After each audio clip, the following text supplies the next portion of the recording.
Queen of Spades by Alexander Pushkin, Part 1. There was a card party at the rooms of Narumov of the Horse Guards. The long winter night passed away imperceptibly, and it was 5 o'clock in the morning before the company sat down to supper. Those who had won ate with a good appetite. The others sat staring absently at their empty plates. When the champagne appeared, however, the conversation became more animated, and all took a part in it. "And how did you fare, Surin?" asked the host. "Oh, I lost, as usual. I must confess that I am unlucky. I play Mirandol. I always keep cool. I never allow anything to put me out. And yet I always lose." "And you did not once allow yourself to be tempted to back the red? Your firmness astonishes me." "But what do you think of Herman?" said one of the guests, pointing to a young engineer.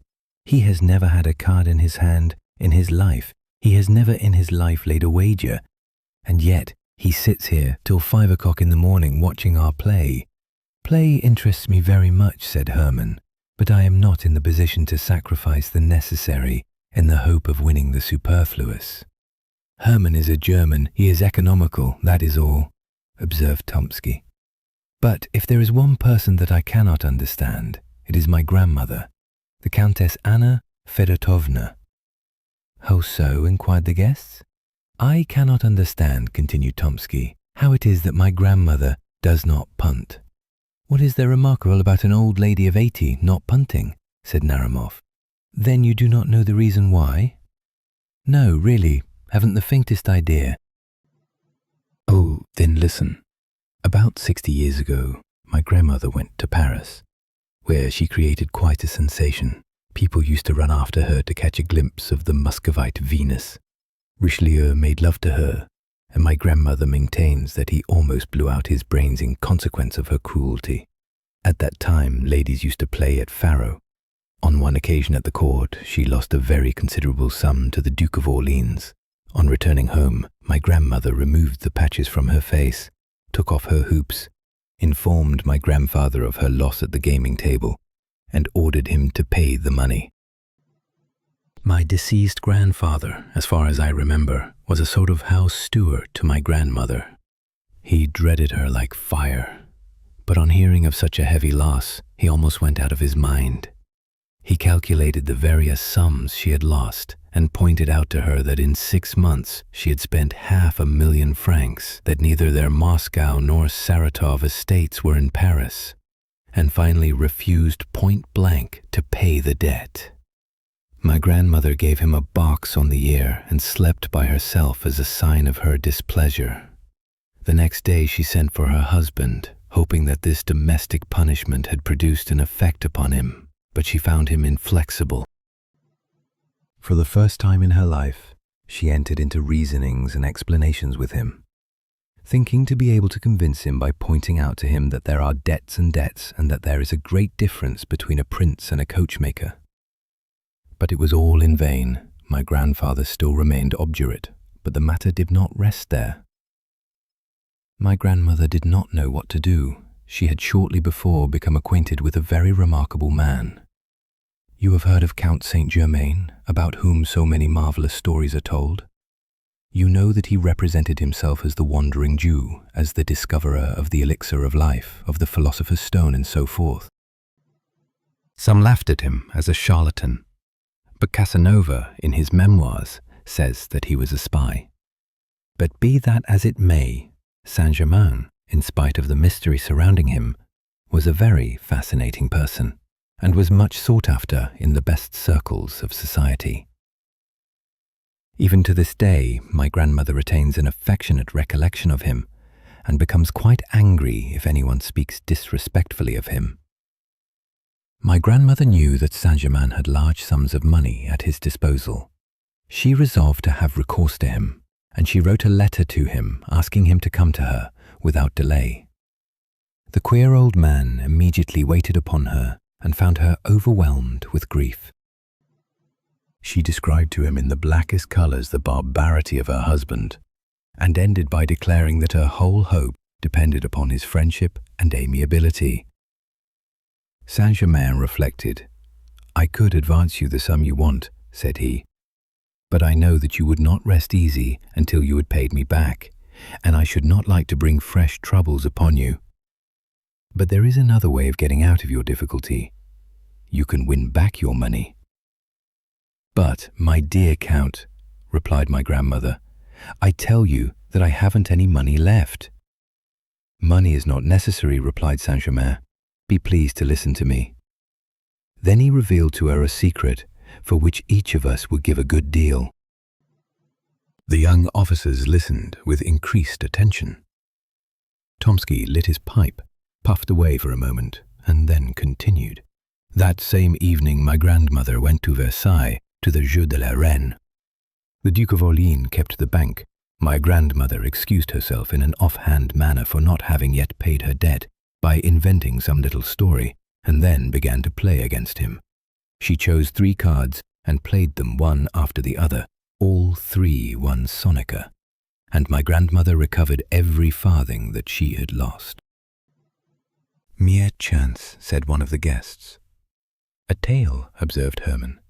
"Perhaps they were marked cards," said a third. "I do not think so," replied Tomsky gravely. "What?" said Naramov. "You have a grandmother who knows how to hit upon 3 lucky cards in succession, and you have never yet succeeded in getting the secret of it out of her?" "That's the deuce of it," replied Tomsky. "She had 4 sons, one of whom was my father. All 4 were determined gamblers, and yet not to one of them did she ever reveal her secret, although it would not have been a bad thing either for them or for me. But this is what I heard from my uncle, Count Ivan Ilyich, and he assured me on his honor that it was true. The late Chaplitsky, the same who died in poverty after having squandered millions, once lost in his youth about 300,000 rubles to Zarich, if I remember rightly. He was in despair. My grandmother, who was always very severe upon the extravagance of young men, took pity, however, upon Chaplitsky. She gave him 3 cards, telling him to play them one after the other, at the same time exacting from him a solemn promise that he would never play at cards again as long as he lived. Chaplitsky then went to his victorious opponent, and they began a fresh game. On the first card, he staked 50,000 rubles and won sonica. He doubled the stake and won again, till at last, by pursuing the same tactics, he won back more than he had lost. But it is time to go to bed. It is 5:45 already. And indeed, it was already beginning to dawn. The young men emptied their glasses and then took leave of each other.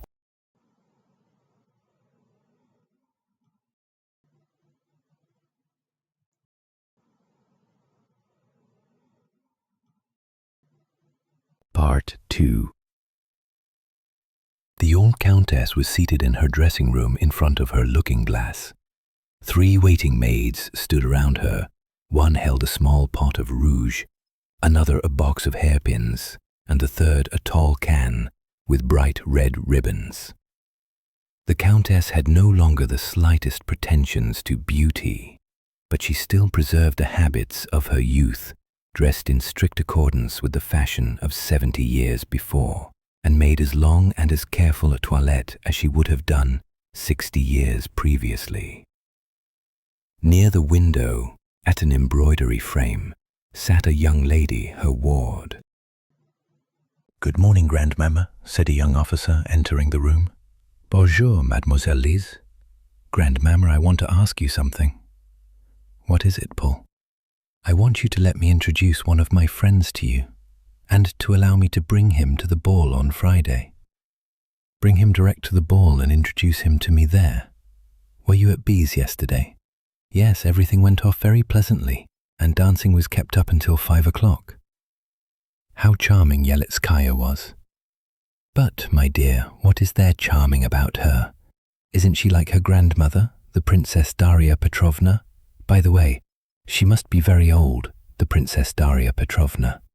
"How do you mean old?" cried Tomsky thoughtlessly. "She died 7 years ago." The young lady raised her head and made a sign to the young officer. He then remembered that the old countess was never to be informed of the death of any of her contemporaries, and he bit his lips. But the old countess heard the news with the greatest indifference.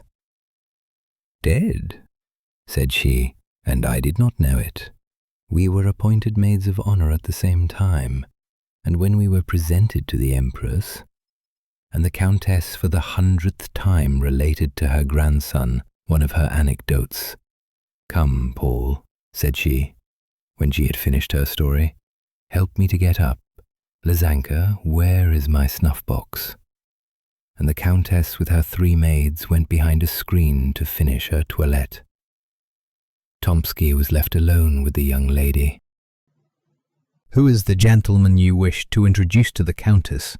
asked Lizaveta Ivanovna in a whisper. "Narumov. Do you know him?" "No. Is he a soldier or a civilian?" "A soldier." "Is he in the engineers?" "No, in the cavalry." "What made you think that he was in the engineers?" The young lady smiled but made no reply. "Paul," cried the countess from behind the screen, "send me some new novel, only pray don't let it be one of the present-day style." "What do you mean, grandmother?" "That is, a novel in which the hero strangles neither his father nor his mother, and in which there are no drowned bodies. I have a great horror of drowned persons. There are no such novels nowadays. Would you like a Russian one?" "Are there any Russian novels? Send me one, my dear, pray send me one." "Goodbye, grandmother, I am in a hurry. Goodbye, Lizaveta Ivanovna. What made you think that Narumov was in the engineers?" And Tomsky left the boudoir. Lizaveta Ivanovna was left alone. She laid aside her work and began to look out of the window. A few moments afterwards, at a corner house on the other side of the street, a young officer appeared. A deep blush covered her cheeks. She took up her work again and bent her head down over the frame. At the same moment, the countess returned, completely dressed. "Order the carriage, Lizaveta," said she. "We will go out for a drive." Lizaveta arose from the frame and began to arrange her work.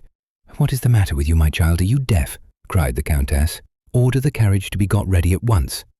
"I will do so this moment," replied the young lady, hastening into the anteroom. The servant entered and gave the countess some books from Prince Paul Alexandrovitch. "Tell him that I am much obliged to him," said the countess. "Lizaveta, Lizaveta, where are you running to? I am going to dress. There is plenty of time, my dear. Sit down here. Open the first volume and read to me aloud." Her companion took the book and read a few lines. "Louder," said the countess. "What is the matter with you, my child? Have you lost your voice?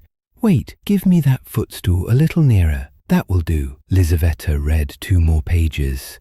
The countess yawned. "Put the book down," said she. "What a lot of nonsense. Send it back to Prince Paul with my thanks. But where is the carriage?"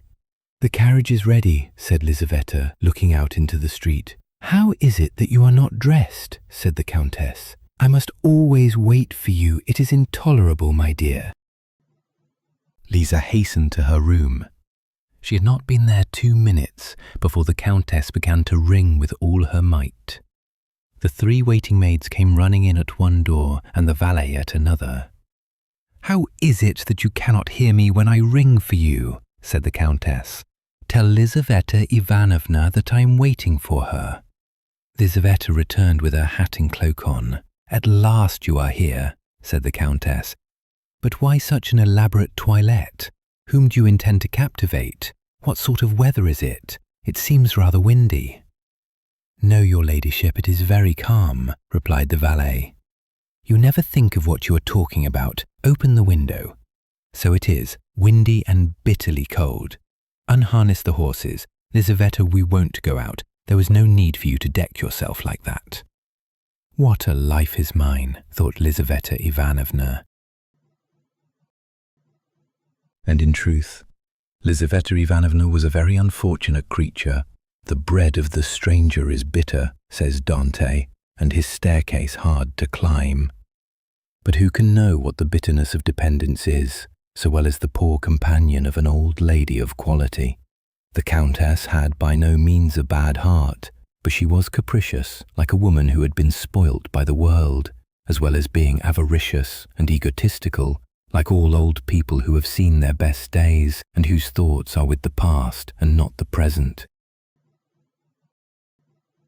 She participated in all the vanities of the great world, went to balls where she sat in a corner, painted and dressed in old-fashioned style, like a deformed but indispensable ornament of the ballroom. All the guests on entering approached her and made a profound bow, as if in accordance with a set ceremony, but after that, nobody took any further notice of her. She received the whole town at her house and observed the strictest etiquette, although she could no longer recognize the faces of people. Her numerous domestics, growing fat and old in her antechamber and servants' hall, did just as they liked, and vied with each other in robbing the aged Countess in the most bare-faced manner. Lizaveta Ivanovna was the martyr of the household. She made tea and was reproached with using too much sugar. She read novels aloud to the Countess, and the faults of the author were visited upon her head. She accompanied the Countess in her walks, and was held answerable for the weather or the state of the pavement. A salary was attached to the post, but she very rarely received it, although she was expected to dress like everybody else, that is to say, like very few indeed. In society she played the most pitiable role. Everybody knew her and nobody paid her any attention. At balls she danced only when a partner was wanted, and ladies would only take hold of her arm when it was necessary to lead her out of the room to attend to their dresses. She was very self-conscious and felt her position keenly, and she looked about her with impatience for a deliverer to come to her rescue. But the young men, calculating in their giddiness, honoured her with but very little attention, although Lizaveta Ivanovna was 100 times prettier than the bare-faced and cold-hearted marriageable girls around whom they hovered. Many a time did she quietly slink away from the glittering but wearisome drawing-room to go and cry in her own poor little room, in which stood a screen, a chest of drawers, a looking-glass, and a painted bedstead, and where a tallow candle burnt feebly in a copper candlestick. One morning, this was about 2 days after the evening party described at the beginning of this story, and a week previous to the scene at which we have just assisted, Lizaveta Ivanovna was seated near the window at her embroidery frame, when, happening to look out into the street, she caught sight of a young engineer officer standing motionless with his eyes fixed upon her window. She lowered her head and went on again with her work. About 5 minutes afterwards, she looked out again. The young officer was still standing in the same place. Not being in the habit of coquetting with passing officers, she did not continue to gaze out into the street, but went on sewing for a couple of hours, without raising her head. Dinner was announced. She rose up and began to put her embroidery away, but glancing casually out of the window, she perceived the officer again. This seemed to her very strange. After dinner, she went to the window with a certain feeling of uneasiness. But the officer was no longer there, and she thought no more about him. A couple of days afterwards, just as she was stepping into the carriage with the Countess, she saw him again. He was standing close behind the door, with his face half concealed by his fur collar, but his dark eyes sparkled beneath his cap. Lizaveta felt alarmed, though she knew not why, and she trembled as she seated herself in the carriage. On returning home, she hastened to the window. The officer was standing in his accustomed place, with his eyes fixed upon her. She drew back, a prey to curiosity, and agitated by a feeling which was quite new to her. From that time forward, not a day passed without the young officer making his appearance under the window at the customary hour, and between him and her there was established a sort of mute acquaintance, Sitting in her place at work, she used to feel his approach, and raising her head, she would look at him longer and longer each day. The young man seemed to be very grateful to her. She saw with the sharp eye of youth how a sudden flush covered his pale cheeks each time that their glances met. After about a week, she commenced to smile at him. When Tomsky asked permission of his grandmother, the Countess, to present one of his friends to her, the young girl's heart beat violently. But hearing that Narumov was not an engineer, she regretted that by her thoughtless question, she had betrayed her secret to the volatile Tomsky. Hermann was the son of a German who had become a naturalized Russian, and from whom he had inherited a small capital. Being firmly convinced of the necessity of preserving his independence, Hermann did not touch his private income, but lived on his pay, without allowing himself the slightest luxury. Moreover, he was reserved and ambitious, and his companions rarely had an opportunity of making merry at the expense of his extreme parsimony. He had strong passions and an ardent imagination, but his firmness of disposition preserved him from the ordinary errors of young men. Thus, though a gamester at heart, he never touched a card, for he considered his position did not allow him, as he said, to risk the necessary in the hope of winning the superfluous. Yet he would sit for nights together at the card table and follow with feverish anxiety the different turns of the game. The story of the 3 cards had produced a powerful impression upon his imagination, and all night long he could think of nothing else. If, he thought to himself the following evening as he walked along the streets of St. Petersburg, if the old Countess would but reveal her secret to me, if she would only tell me the names of the 3 winning cards. Why should I not try my fortune? I must get introduced to her and win her favor, become her lover. But all that will take time, and she is 87 years old. She might be dead in a week, in a couple of days even. But the story itself, can it really be true? No. Economy, temperance, and industry, those are my 3 winning cards. By means of them, I shall be able to double my capital, increase it 7-fold, and procure for myself ease and independence. Musing in this manner, he walked on until he found himself in one of the principal streets of St. Petersburg, in front of a house of antiquated architecture. The street was blocked with equipages. Carriages, one after the other, drew up in front of the brilliantly illuminated doorway. At one moment there stepped out onto the pavement the well-shaped little foot of some young beauty, at another the heavy boot of a cavalry officer, and then the silk stockings and shoes of a member of the diplomatic world. Furs and cloaks passed in rapid succession before the gigantic porter at the entrance. Hermann stopped. "Whose house is this?" he asked of the watchman at the corner. "The Countess Anna Fedotovna's," replied the watchman. Hermann started. The strange story of the 3 cards again presented itself to his imagination. He began walking up and down before the house, thinking of its owner and her strange secret.